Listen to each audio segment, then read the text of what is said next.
बिस्मिल्लाहिर्रहमानिर्रहीम। अस्सलाम वालेकुम नाज़रीन, कैसे हैं आप? उम्मीद है खैरियत से होंगे। मैं हूं मोहम्मद राशिद और आप देख रहे हैं फैमिली रेसिपी 804। आज आपके लिए लेकर हूँ नहायत ही मज़ेदार किस्म का पराठा बनाने जा रहे हैं टमाटर और अंडे के साथ।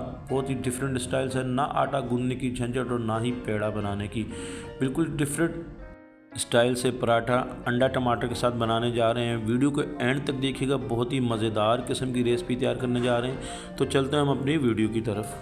बिस्मिल्लाहिर्रहमानिर्रहीम। बनाने जा रहे हैं पराठा अंडा टमाटर वाला, तो बहुत ही शानदार तरीके से। तो सबसे पहले हमने तकरीबन 2 अदद टमाटर लिए हैं, उनकी कटिंग कर ली, और 3 अदद हमने हरी मिर्च लिए हैं। इनको हम चॉपर में डाल देंगे और अच्छे तरीके से हम इसको कर लेंगे। हस्बे ज़रूरत हम चिली फ्लेक्स आधी टीस्पून के करीब और हस्बे ज़रूरत नमक इसमें ऐड करेंगे आधी टीस्पून के करीब। तरीके से इसको चॉप कर लेंगे। उसके बाद हमने एक बाउल लेना है और उसमें 2 कप के हिसाब से मैदा लेना है। आप चाहे मैदे से भी बना सकते हैं, नहीं तो फ़ाइन आटा ले सकते हैं या नॉर्मल आटे से भी बना सकते हैं। मैदे को हमने अच्छे तरीके से छान लेना है, इससे गुठली वगैरह नहीं बनती है। जो टमाटर हमने चॉप किए हुए थे इसमें ऐड कर देंगे, और इसके बाद 1 अदद हम अंडा ले रहे हैं, उसको भी इसमें ऐड कर देंगे। अच्छे तरीके से नॉर्मल पानी से इसको मिक्स कर लेंगे। मिक्स करने के बाद इसको नॉर्मल पानी से इसका घोल तैयार करेंगे। हस्बे ज़रूरत नमक इसमें ऐड कर रहे हैं और थोड़ा थोड़ा करके पानी इसमें ऐड करेंगे ताकि इसमें कोई गुठली वगैरह लम्स वगैरह ना आए। इसका घोल तैयार कर लेना है और मिक्स कर लेना है। ठीक है, तकरीबन इसमें 2 कप के हिसाब से पानी ऐड होगा, कम ज़्यादा आप देख सकते हैं। आप कंसिस्टेंसी इसकी चेक कर लीजिएगा कितना रखना है, ना ज़्यादा इसको पतला रखना है, ना ज़्यादा हमने इसको गाढ़ा रखना है। अच्छे तरीके से हमने मिक्स करना है और इसका घोल तैयार कर लेना है। साथ में हम थोड़ा सा हरा धनिया इसमें थोड़ा सा बारीक कटिंग करके इसमें ऐड कर देंगे और इसको मिक्स कर लेंगे। देख लें, इस अपनी कंसिस्टेंसी आप चेक कर लें, इस तरीके से आपने गाढ़ा रखना है। ये देखें इतना अपने रखना है। मिक्सर तैयार हो गया। अब हमने करना क्या है, एक पैन लेना है और पैन को चूल्हे पर रख दिया, हल्का सा कुकिंग ऑयल इसमें ऐड कर देंगे। और जो हमने मिक्सचर तैयार किया हुआ है, जो हमने मैदा घोल के रखा हुआ है, देखें इस तरीके से कप की मदद से, मग की मदद से आप कहना चाहें, इस तरीके से पैन में हमने इस तरीके से डाल देना है।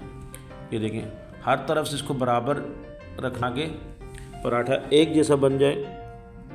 ये देखें, इस तरीके से आपने करना है। यहाँ पे मेरी बहन रिक्वेस्ट है, जो भी मेरे बहन में मेरे चैनल पर नए और अभी तक मेरे चैनल को सब्सक्राइब नहीं किया तो जल्दी से सब्सक्राइब कर दें। आपके सब्सक्राइब से हमें हौसला मिलता है, हमारी मेहनत का सिला मिल जाता है। ये अच्छे तरीके से ऐड करने के बाद हमने चम्मच की मदद से इसको सेट करें हर तरफ से, ताकि पूरे पैन में आ जाए और पराठा एक ही शक्ल में तैयार हो जाए। ठीक है, 2 से 3 मिनट इसको लगेंगे। इस तरीके से हमने पैन को हिलना है ताकि चिपके नहीं पराठा। एक तरफ पकने के बाद हम इसको पलट देंगे इस तरीके से, और बकाया पराठे भी हमने इसी तरीके से तैयार कर लेने हैं। बहुत ही मज़ेदार किस्म के टमाटर अंडे के साथ ये पराठा तैयार किया जा रहा है, और ना पेड़ा बनाने की झंझट ना आटा गूंदने की, झटपट में तैयार होने वाला। आप इसको बच्चों को स्कूल लंच बॉक्स में तैयार करके दें और क्विक ये तैयार हो जाता है। ये देखें, दोबारा आपको बता दें, इस तरीके से हमने कप की मदद से ये जो घोल तैयार किया हुआ है, इस तरीके से हमें पैन में डाल देना, उसको सेट कर देना है, और 2 से 3 मिनट में ही हमारा ये पराठा तैयार हो जाएगा। हमने सारे पराठे इसी तरीके से तैयार कर लेना है। ये माशाल्लाह से 2 कप बेसन में हमारे 3 पराठे आराम से तैयार हो जाएंगे।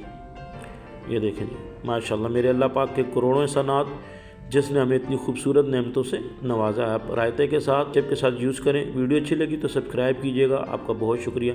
अल्लाह पाक आपको खुश रखे, कायम और दायम रखे। अपना ख्याल रखिए। हाफिज़।